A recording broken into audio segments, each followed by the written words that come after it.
Kalau Pilpres sudah selesai, kemudian semua partai saling berkomunikasi dan saling membangun koalisi bersama-sama membangun pemerintah, kalaupun katakanlah semua itu karena kepentingan, karena posisi dan jabatan, terserah. Pokoknya jangan sampai kita menjadi seperti Yaman gitu.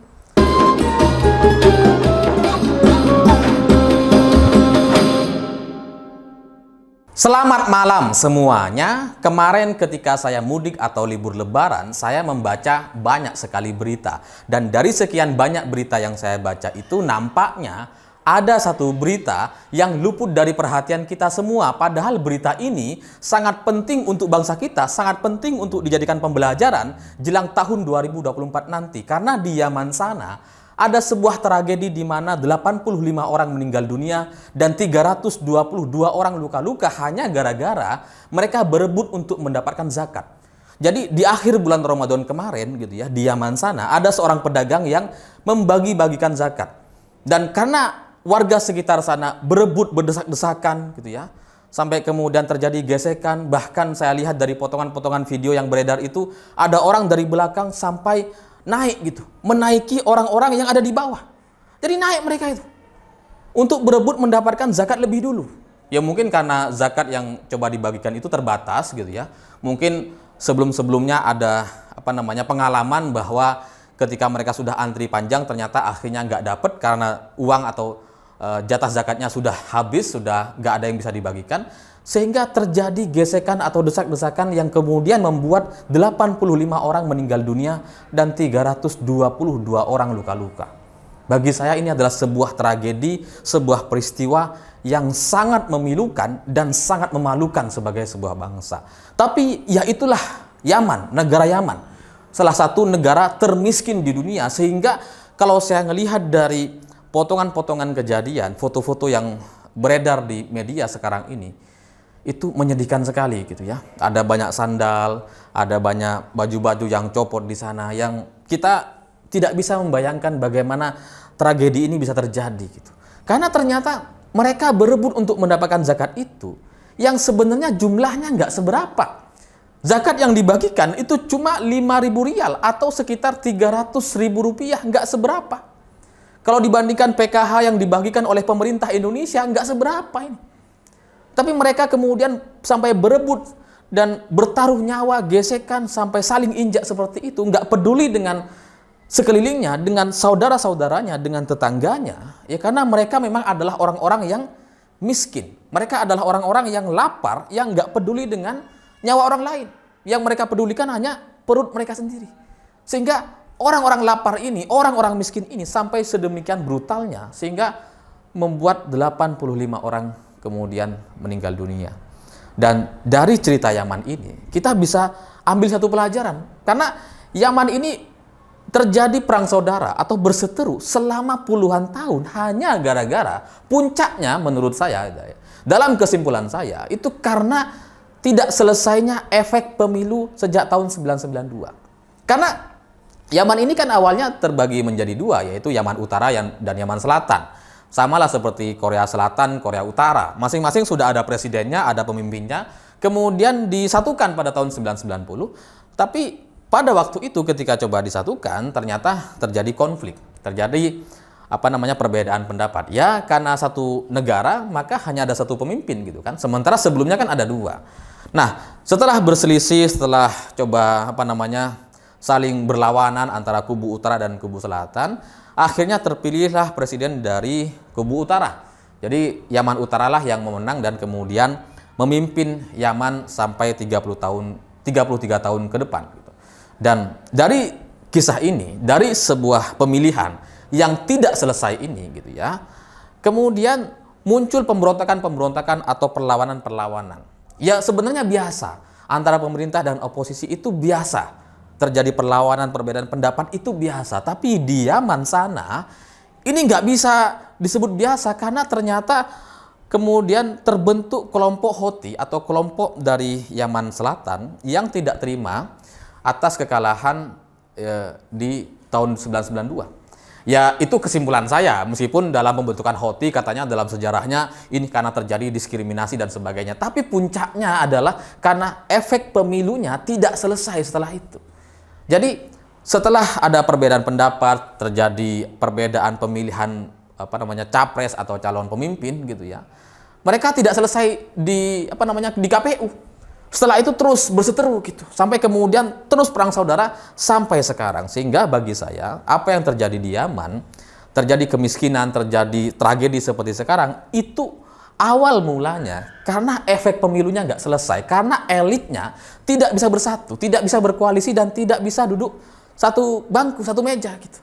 Sehingga ya inilah yang terjadi, Yaman mengalami perang saudara atau krisis yang begitu lama. Karena ketika Ali Abdullah Saleh yang berkuasa selama 33 tahun kemudian didemo dan dilengsarkan pada tahun 2012, banyak orang berpikir bahwa masalah ini akan selesai dan itu akan mengulang cerita yang pernah dulu terjadi di Indonesia pada tahun 1998. Setelah Soeharto lengser turun, maka demokrasi yang ada di Indonesia jadi lebih mapan, lebih solid ke depan, seperti sekarang misalkan gitu ya.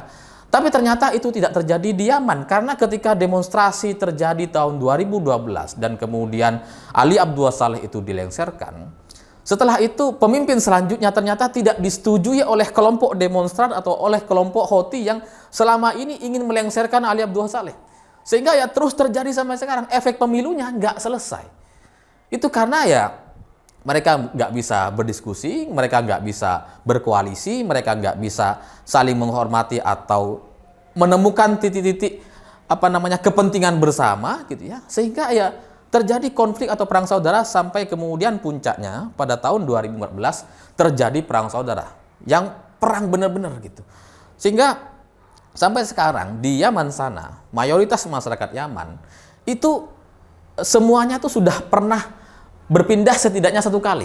Ada yang lebih dari satu kali, ada yang lebih dari 2 atau 3 kali gitu. Tapi setidaknya mayoritas masyarakat Yaman pernah migrasi atau pernah ngungsi minimal 1 kali dalam hidupnya, karena di daerahnya pernah terjadi perang. Sehingga ya gak heran kalau kemudian banyak warga Yaman jadi seperti sekarang gitu, menjadi negara miskin yang berkepanjangan, ekonominya nggak stabil karena efek perangnya. Ternyata sejak tahun 2014 menurut catatan PBB itu sudah membuat 377.000 orang meninggal dunia karena dampak perang. Ini bukan karena perangnya gitu ya, perangnya ya ada juga korbannya, tapi dampaknya itu sampai membuat 377.000 orang meninggal dunia dan 60%-nya atau sekitar 200.000 orangnya itu meninggal karena kelaparan. Sehingga kalau sekarang ada sebuah tragedi 85 orang meninggal dunia karena berebut zakat, karena berebut uang 300.000, ya itulah konsekuensi dari sebuah negara yang miskin, yang kelaparan. Ya karena 85 orang bukan angka yang besar kalau kita mengacu kepada 200.000 orang meninggal dunia karena kelaparan, karena dampak perang.